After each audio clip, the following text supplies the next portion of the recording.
他高烧50度了，去诊所看病，没想到竟被挖走了一个眼睛。可还没来得及报警，却发生了更可怕的事。那颗被挖走的眼珠竟还能看见东西，甚至还有杀人的画面。虽然画面的时间都很短暂，但每次都让他头痛欲裂。他猜自己的眼睛可能被移植到了一个变态的身上，他必须找到对方，而机会很快就来了。在首尔的广场上突然多出了一具雕像，优美的姿态和动人的神情，周围的人群立刻被吸引，纷纷拿出手机拍照，惊叹这创作者手法真是神乎其技。突然，雕像的指甲上滴下一滴红色液体。一个旁观的女孩仔细一看，躯干连接处同样流着红色液体，随着液体愈滴愈多，全场的人们这才恍然大悟。很快警方赶到现场，但他们也是丈二和尚摸不着头脑，因为这已经不是第一起雕塑案。现如今同样的雕塑再次出现，但却无人注意到人群中有个神色诡异的男人，而且面对警察的靠近，他竟掉头就走。接着警方把雕像带回去进行检测，但除了查明死者的身份，还在雕像上发现了一个神秘的符号 PL。专家推测这可能是艺术家的专属印记，所以这个代号 PL 的艺术家很有可能就是凶手。而在另一边，一位独眼男正在破旧的屋子里自弹自唱，突然眼罩下传来一阵刺痛，他忍不住揉了几下，紧接着眼前的世界突然开始变化，破旧的屋子在他眼前消失不见，取而代之的是一个豪华的办公桌。他慌忙地捂住了左眼，但眼前的景象并未消退，反而越来越清晰。他看到有个男人正坐在电脑前搜索12星宫的资料，而其中一个星宫的图案特别引人注目，那就是水瓶座下方的那个 PL 图案，而这个图案正是雕塑身上仅有的线索。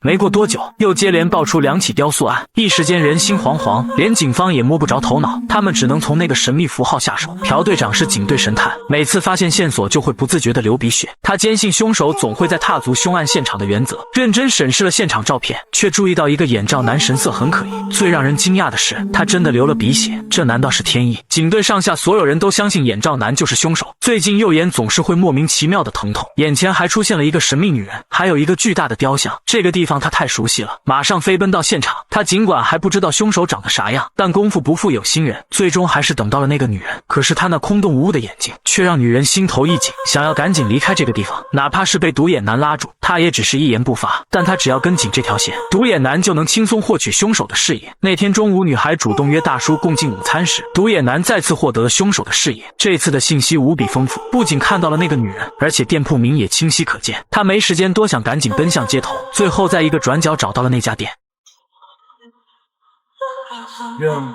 就这样他们擦肩而过，而女人对面的座位已经空无一人。他急忙冲上去询问坐过的人是谁，然而他已经被当作跟踪狂，所以还是一无所获。女人为了拉近和大叔的关系，于是在平安夜这晚主动羊入虎口，独自一人来到大叔的家中。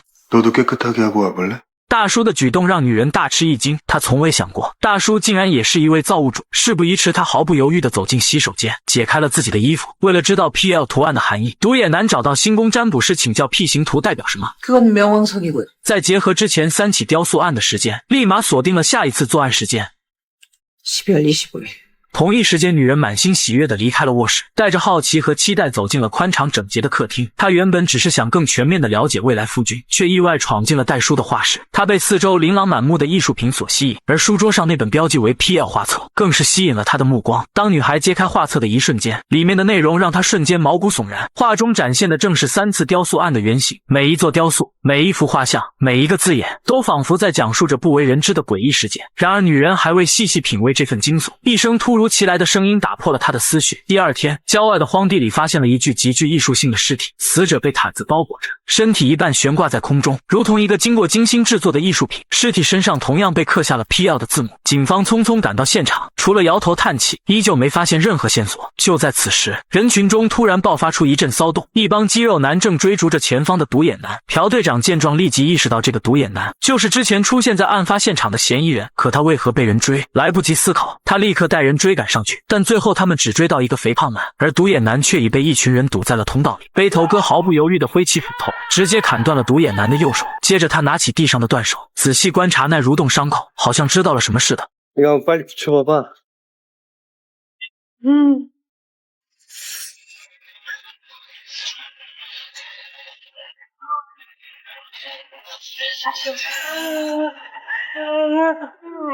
背头哥虽然早有准备，但还是被眼前这一幕搞懵了。就在他打算将独眼男抓回去，突然他被一个神秘女人电晕了，然后他们来到了一处隐蔽角落。这时我才知道独眼男叫东秀，但这边的报道很快就遍布大街小巷。正在公交车上的女人也看到了报道，再联想到昨晚看到的画本，也有一模一样的图案，女人瞬间感到后脊发凉。然而一个恋爱脑的女人，智商却有点直线下降，她没有选择报警，而是选择了直面大叔。虽然有些莽撞，但女人也做足了准备，找了个男同事作为帮手，以防万一。没想到大叔的战斗力远超想象，先是一通诡异的电话将男同事暴露，紧接大叔将女人轻易解决，即使男同事奋不顾身地冲上去，无奈实力差距太大，没过多久便倒在了地上，就被大叔逼到了天台边缘，命悬一线。就在这个关键时刻，女人的手机突然响起那熟悉的音乐，使得大叔的右眼再次涌上一阵刺痛，男同事趁机逃过一劫。与此同时，东秀眼睛里的画面接踵而来，好像是在一个楼顶，一个男人被殴打，然后被推向楼外。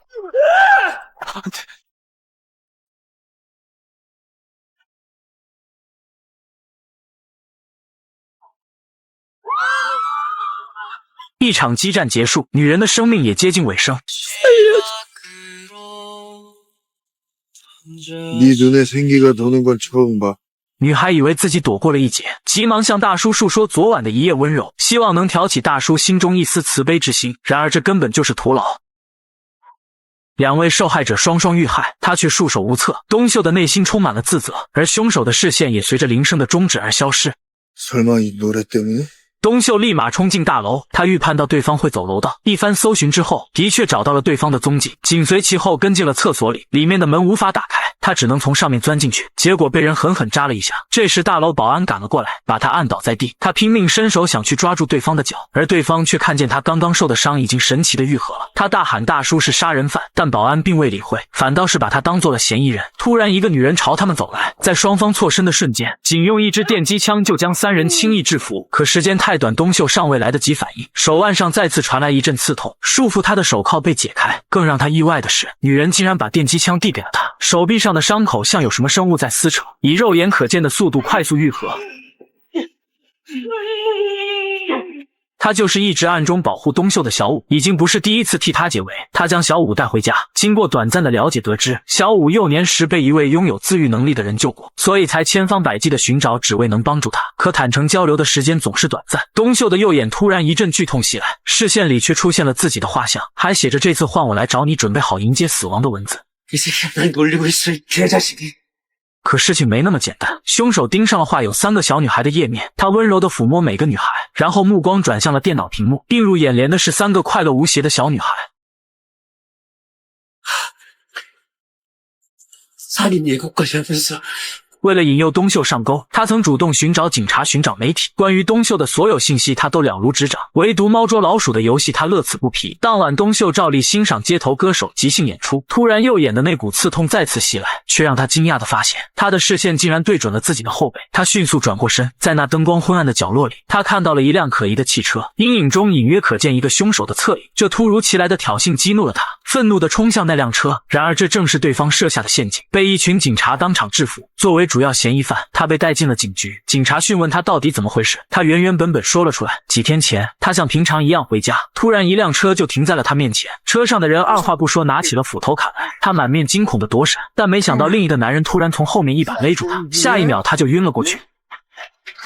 在醒来时，发现一个老头正在忙碌着。老头对他似乎说了些什么，但他一句也听不见，因为他现在只有一对眼球，而身体的其他部位都被老头拆得七零八落。突然，老头的电话响了，给了他一点缓冲的时间。利用这个时间，他身体的其他部分借着血液的力量急速回归了体内，伤口也在飞速愈合。等老头听出声音回过头来，却看到一个活生生的人站在他面前，但由于眼睛的位置错位，他的动作显得有些笨拙。然而过了一段时间，他才发现自己的眼睛不在脸上，而是在那个托盘里。他颤抖着拿起一只眼球，慢慢向眼眶靠近，但在即将触碰的一刹那，眼球竟又被血液拉回了左眼。然而还没等他适应，老头突然大声呼喊，一群打手立即向手术室聚集过来。他只能放弃那一只眼球，一个纵身跳出了窗户。但听起来确实又像编的科幻故事。朴队长看了监控，发现是人掉下来之后，他才进了大楼，认为他应该不是嫌犯。队长为了不让人对他刑讯逼供，单独带他上了楼顶，想要他坦白。队长问他跟凶手有什么关系，他已经知道难以解释清楚了，于是他当场展示了惊人的能力，将手掌的骨头瞬间掰断，再把手铐从骨头里取出来，然后等骨头自己接回去，随后转身从6楼一跃而下。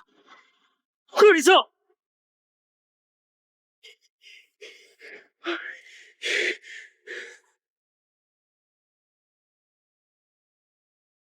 就在一眨眼的功夫，那些液体竟开始跳动，头部猛地长出无数的触手，将地上的液体迅速回收。就在这一系列的动作中，男人竟奇异般跳了起来，甚至所有液体都被悉数收回。这一幕让经验丰富的探长目瞪口呆，但他可不能就这样坐以待毙，因为东秀已经摇摇晃晃地冲出了大门。就在探长刚刚从6楼下来的时候，东秀早已消失得无影无踪。可他这边也没闲着，他左思右想，做了几个燃烧瓶，偷偷在学校外面放火，然后打通报警电话恐吓，说暴力还会升级。这个办法很聪明，全市的学校都加强了安保，大叔的计划落空了。同时他也明显的察觉到了眼睛有问题。不过还没等东秀高兴多久，右眼又突然刺痛起来，他就收到大叔的视野共享，通过短信界面传达了自己的电话号码，让东秀打给自己。为了抓住这个杀人恶魔，俩人进行了第一次通话。너 누구야？这个称呼当场便让他口吐10几个卧槽，然而大叔却露出一丝笑意。虽然这次成功阻止了自己的狩猎，但是下一个猎物就是他最在乎的人。东秀不想连累小五，当即便下达了逐客令，可小五却提议去他家里躲几天。然而东秀万万没有想到的是，小五的家竟是一处废弃电影院，如此神秘的环境不禁让他怀疑小五对自己是否另有所图。无奈之下掏出了水果刀递给东秀，然后解开了自己的领口。他想用这种方式让东秀去分辨自己的身份，这种冒险的行为不是谁都能轻易接受的。可小五只用了一句话，就点燃了电影院的温暖气氛。책임질래？于是在小五的逼迫下，一道细微的伤痕出现在柔嫩肌肤上。可还没等东秀后悔，渗出的血液开始翻滚，划痕竟以肉眼可见的速度开始愈合。너도나랑같아。小五从小就背负着怪物的标签，现在他终于找到了自己的同类，一个同样拥有这种能力的异性。정말기뻐。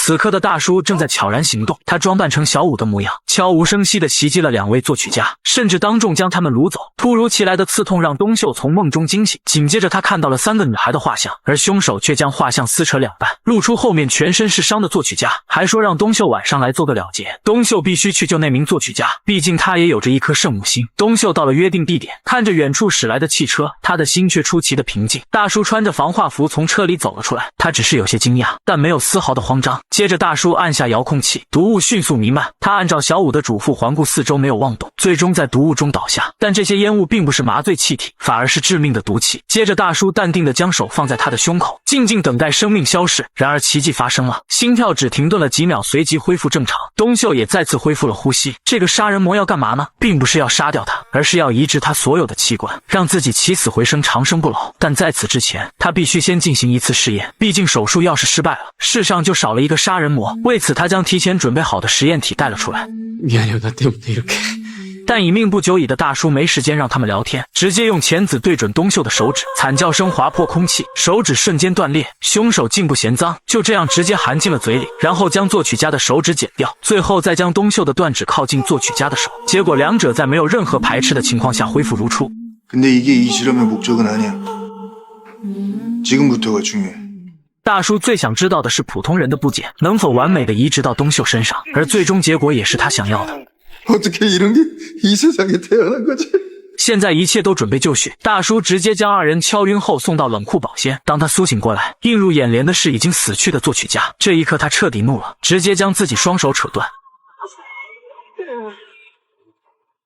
复原之后就开始破门，可惜门被外面反锁，根本撞不开。好在小五放心不下，他找了过来。原来他之前在东秀的手机里装了定位，这次他还带了一个伙伴。结果刚发现东秀，就在门外撞见了杀人魔。在激烈的打斗中，杀人魔突然发现小五也有特殊体质，于是立刻提出疑问：这个能力是否会遗传给后代？小五立即反问他：你是想夺取东秀的身体和我生娃，还是抢了自己身体亲自生娃？未等杀人魔回答，外头传来了一阵急促的脚步声，是那2名警察。他们发现了这个地方，杀人魔立刻明白事态严重，立刻藏了起来。紧接着小五放出了东秀，让他追赶已经逃走的杀人魔，自己则留下来面对前来的警察。此时杀人魔正在暗处潜伏，毫无预警地干掉了一个警察，然后抢走了他的枪，开始深思一个问题：假如东秀被打中脑袋，还会活着吗？另一边朴队不慎碰到了那个怪人，在他即将命悬一线时，小五突然出现，得知面前的2人都是不死之身后，他已经做好了牺牲的准备。与此同时，东秀找到了杀人魔，他毫不犹豫地直接冲了上去，尽管身中数枪也未曾动摇，